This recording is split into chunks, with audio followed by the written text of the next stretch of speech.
You've seen the rail-thin runners at the elite level, but that's not your aspiration. You like running, but you actually want to put some muscle on.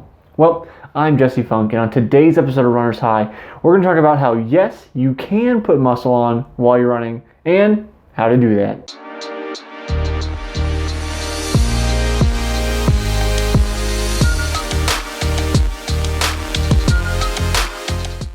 First, I want to start off by saying that your body shape and size is in some part limited by your genetic potential.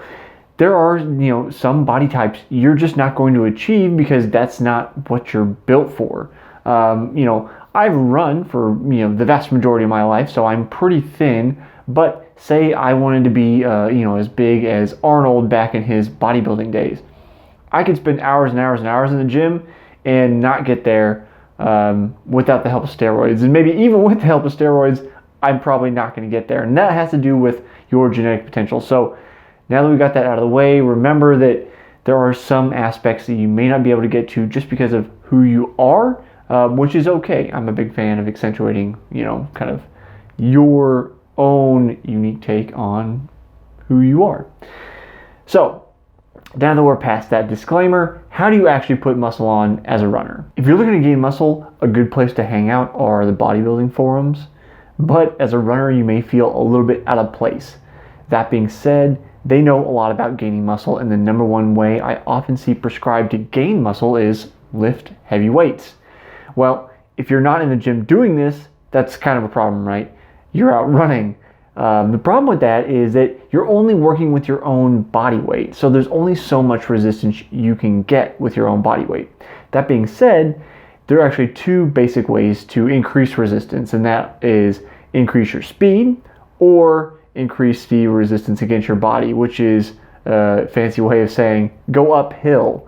You want to increase that work against gravity.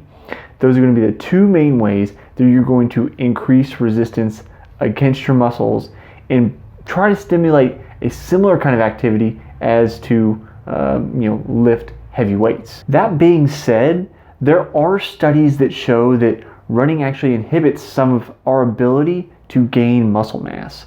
So you kind of have to figure out, what are your priorities in life? Do you want to maximize your marathon time, or do you want to, look good and kind of have overall general fitness in terms of trying to take care of yourself health-wise?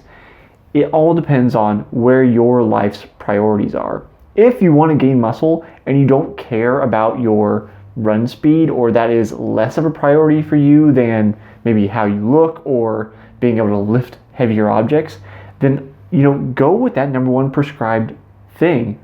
Go lift heavy objects. You can't really replace it with running, but you can gain muscle and run at the same time.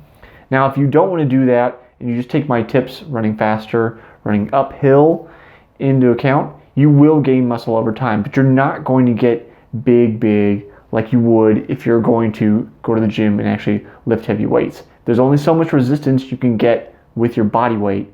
That's the whole point of using those heavy weights, is to stimulate extra potential against those muscles you can't get with body weight alone. So that's all I have for you today. As always, be sure to subscribe to the channel. Stay tuned for more episodes of Runner's High, and I'll see you next time.